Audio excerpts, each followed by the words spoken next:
Habang inihahanda ng gobyerno ang muling pagbubukas ng ekonomiya matapos ang ECQ, maraming Pilipino naman ang nangangamba kung paano sila muling magsisimula. Sa dami ng mga naipong mga bayarin na pangsamantalang isinantabi noong naka-ECQ, ngayon, paano nga ba ito babayaran ng sabay-sabay? Today, we will talk about how to deal with your bills after ECQ. I'm Chris Cervantes. This is Financial Planning for the Fast-Changing World.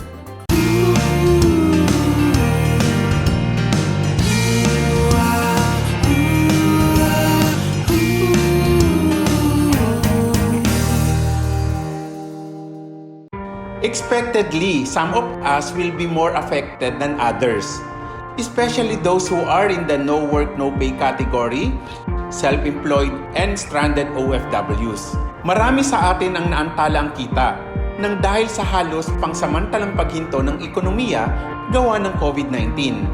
At matapos ang ECQ, sabay-sabay nakakatok ang mga maniningil kasabay ng pagbubukas ng ekonomiya.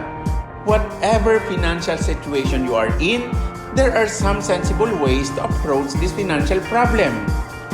Here are some guides that could help you get through and have a meaningful start after the quarantine. Una, know your option. You don't need to be overwhelmed by the mounting bills. Katulad ng karamihan, inaasahan ng maraming hindi nating kayang bayaran ng sabay-sabay ang mga naipong mga bills. The important things is you know what options are available for you.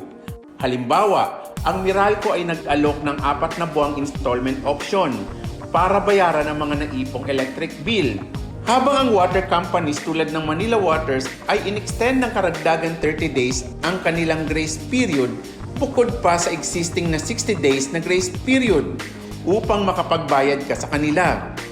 Inanunsyo naman ng Department of Trade and Industry or DTI na ang mga nangungupahan ay maaaring gawing hulugan sa loob ng 6 na buwan ang naipon nilang bayarin matapos ng 30 days na grace period.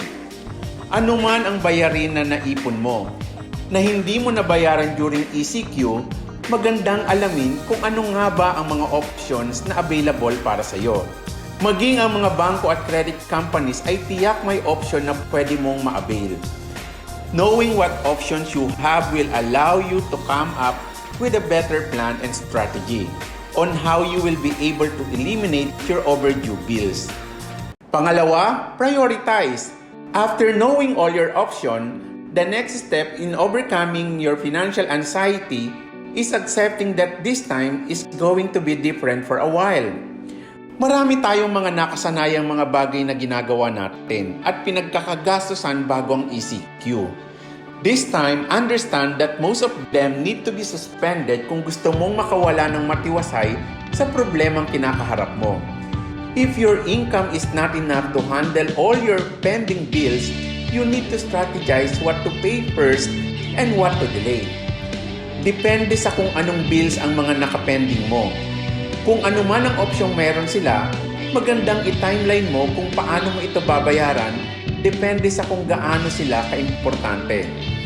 Prioritizing will prevent you from incurring immediate consequences of not keeping up with some serious bills.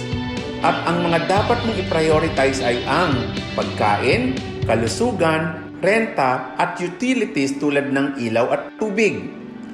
Alisin muna sa budget ang mga discretionary expenses or anumang mga pwede mong matipid para maipasok sa budget ang pagbabayad ng lahat ng mga naipong bayarin.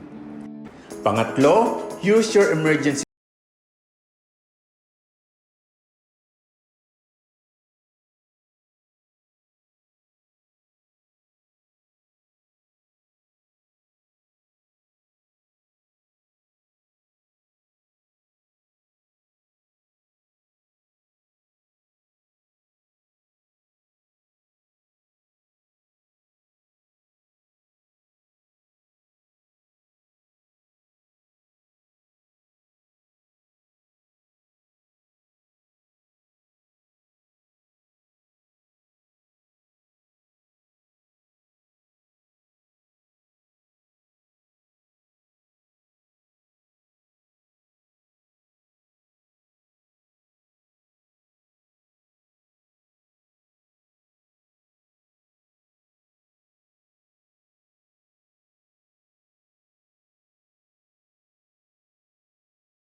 Until next time, this is Chris Cervantes.